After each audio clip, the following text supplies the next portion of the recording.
Hello, everybody. Scott Golden here with the NXT review for the 30th of November 2011. We open with Percy Watson and Tyler Rex. Rex is a guy that I pretty well had forgotten was here, but he's actually on SmackDown. Brian Myers doing the manager thing because he's out a bit. Percy Watson has been a major friend of Titus O'Neil, who's the biggest star on this particular season, marathon season, as it were, 67 episodes of NXT, and ultimately kind of a takedown there. Basic stuff, um, cutoffs by Rex goes back to Chinlocks quite a bit, basically cuts him off anytime there is a speed advantage.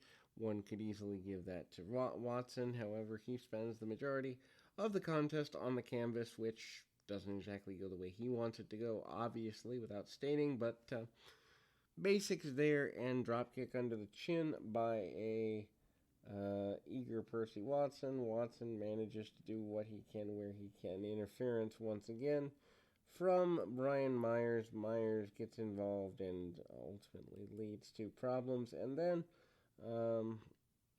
referee calls for the disqualification. Tyler Rex is unimpressed. And then we see flirtation between Caitlyn and Johnny Curtis. Johnny Curtis basically been put forward as a ladies' man all the way around. Maxine basically said if he had known what was good for him, he could have been with a decent woman. And there's a tease between the two of them going back at it, and ultimately that ends up coming back together in the weeks and months to come. Then we go back to the ring where there is more action. Tyson Kidd comes out with Johnny Curtis.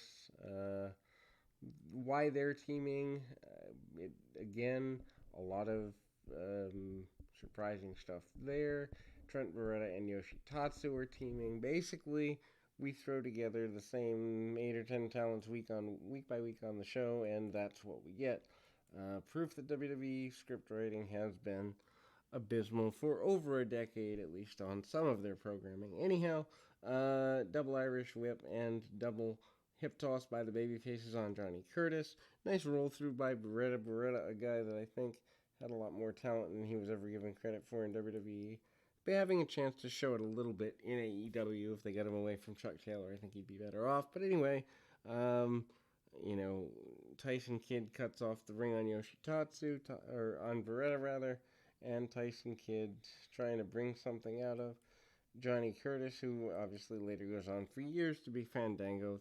Thought that he was released from the company earlier in the year after nearly 15 years, 14, 15 years. Just as an amazing run. Anyhow, flip dive back into the ring by Trent Beretta, trying to get a near fall, trying to get any advantage he can get.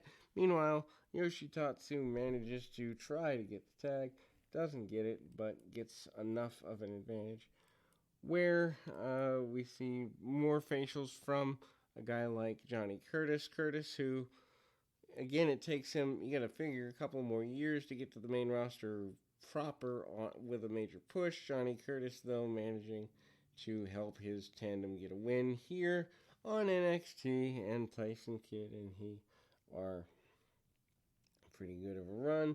Then we go to highlights from Raw, and that wastes a good third of the program here. We go back to live action, and ultimately, the ladies division here, Alicia Fox has returned. They're getting ready for the 100th show within about a month anyway. Alicia Fox and Maxine. Fox had been the pro for Maxine in an earlier season. Not that I think the majority of NXT fans cared about earlier seasons of NXT. Again, NXT really becomes good around season 6 to 7, but you had to start somewhere. Anyway, very basic match. Alicia Fox not exactly having a great deal going on, and Derek Bateman on the outside, kind of cheering on Maxine. Maxine not successful in the match and wondering why he wasn't there for her a little more. And her mother is there kind of as a distraction point. They are doing more and more with the process of things. Then we go back to Darren Young continuing to be I guess you'd say a major run. Young and Bateman and Titus O'Neil are here, kind of doing a three-way. We're doing a three-way because we haven't gotten them all on the show this week. Again, Young actually ends up being to where O'Neil manages to use his power, punch, kick, chop, basic stuff, and nothing that really writes home about anything major. Young fires back a little bit, but never consistently enough to get a major advantage. There is double team maneuvers by Derek Bateman and Young, and they kind of go at it that way. Irish whips around and drop kick in the corner. And obviously, top rope attempted superplex by Derek Young. Powerbomb into that, so three-way spot. O'Neil with the powerbomb on Young and a superplexed Derek Bateman. All three men down. Hate these three-man matches because it doesn't look like an actual fight in there when you've got those level of choreographed spots. Titus O'Neil manages to get a pinfall and get a victory there. Kicks, and then again Derek Bateman manages to hit things going together, and ultimately some shove-offs and continued fight there. Maxine comes back out, and she shows her displeasure with Derek Bateman at this point.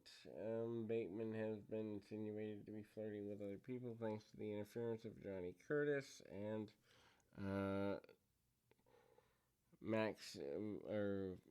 Maxine comes out with Maxine and Tamina comes out with JTG. That kind of is a setup for eventually the return of the Johnny Curtis and Maxine romance. It is what it is as far as things are concerned, and the program closes at that level. We will be back with more right after this.